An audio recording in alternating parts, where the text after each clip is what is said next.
ஆஹா, கண்டுபிடிச்சிட்டிங்களா யாருன்னு? ஆமாங்க. மாதா, பிதா, குரு, தெய்வம்.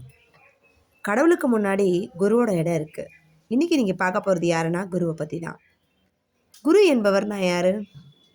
குரு என்பவர் இருட்டை நீக்குபவர். இருள்னா என்ன? அதாவது கூங்கிறது இருள், அதாவது அறியாமை அப்படிங்கக்கூடிய அறியாமையை நீக்குபவர். ரூங்கிறது நீக்குபவர்னு அர்த்தம். கு இருள், ரு நீக்குபவர், இருளை நீக்குபவர். நம்ம மனசில் இருக்கக்கூடிய குழப்பம், பயம், தப்பான வழி இதெல்லாம் போக்கி வெளிச்சம் காட்டுறவர் தான் குரு. சரி, இந்த குருவோட 5 மகிமைகள் என்ன தெரியுமா? நல்லா கவனிங்க. ஒரு வழிகாட்டியாக இருக்கார், சிற்பியாக நம்மளை செதுக்கிறாரு, கண்ணாடி போல மாத்துறாரு, விளக்கா சுடர் வைக்கிறாரு, 2வது அப்பா அம்மா இவர் தான் நமக்கு. சரி, வழிகாட்டி அப்படின்னா பாருங்கள், பார்த்து தெரியாமல் நிற்கும்போது கைப்பிடிச்சு கூட்டிகிட்டு போவார். இதுதான் சரின்னு ஒரு வார்த்தை சொன்னால் போதும், பாதி பாரம் இறங்கிடும் தானே. 2வது சிற்பின்னு சொன்ன இல்லையா, நம்மளை மண் மாதிரி பார்த்து உடச்சி செதுக்கி ஒரு சிலையை மாற்றுவார். திட்டுவார், அடிப்பார், ஆனால் எல்லாமே நம்ம நல்லதுக்காக மட்டும்தான்.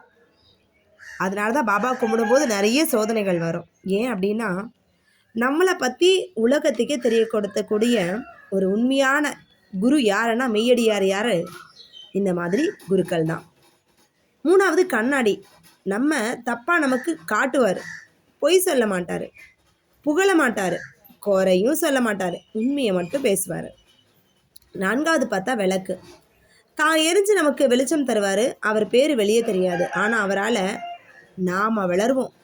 சரியா? விளக்கு பார்த்துருக்கீங்களா? சுடர் விட்டு எரியும், எல்லாருக்கும் வெளிச்சம் கொடுக்கும், தன்னை பற்றி திங்க் பண்ணவே பண்ணாது. இதுதான் மெயினாக தன்னை உருக்கி பிறருக்கு ஒளி தரக்கூடிய தியாக மனப்பான்மை விளக்குக்கு உண்டு. நம்மளோட 2வது அப்பா அம்மா அப்படின்னா பெற்றவங்க உயிர் கொடுப்பாங்க, குரு வாழ்க்கையை கொடுப்பாரு, எப்படி வாழணும்னு சொல்லி தருவார். உண்மைதானே? புரிஞ்சிச்சா உங்களுக்கு? எவ்வளோ ஒரு அருமையான கருத்து. இருள் நீக்கும் அந்த குரு வழிபாடு நன்மை பயக்குமா?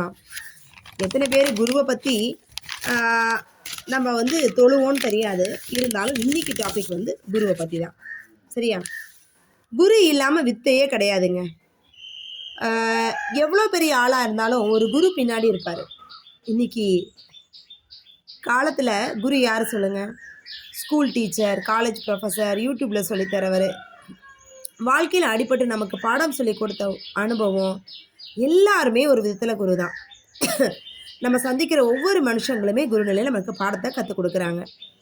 சரியா? குரு கிடைக்கிறது அஷ்டம் இல்லைங்க, அவரை கடைசி வரை மதிக்கிறது தான் பாக்கியம். என்ன, உங்களுக்கு கிடைச்ச குருவை மதிப்பீங்களா? பள்ளிக்கூடத்தில் பாருங்கள், பாடம் சொல்லிக் கொடுக்க குரு இருக்காங்க. அப்பா அம்மா கிட்டேருந்து ஒரு குரு வராரு. அண்ணன், தம்பி, தங்கச்சி, பறவை, மரம், செடி, கொடி எல்லாருமே யாருன்னா நமக்கு பாடம் கற்றுக் கொடுக்கக்கூடிய குரு தான்.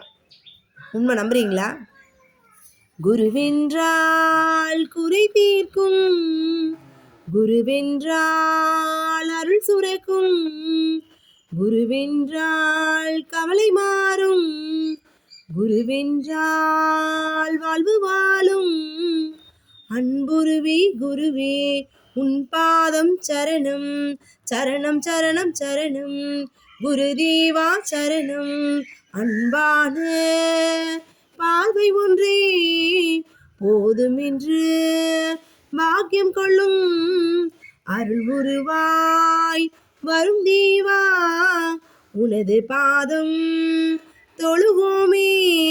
சரணம் சரணம் குருதேவா சரணம், மம தேவா சரணம்.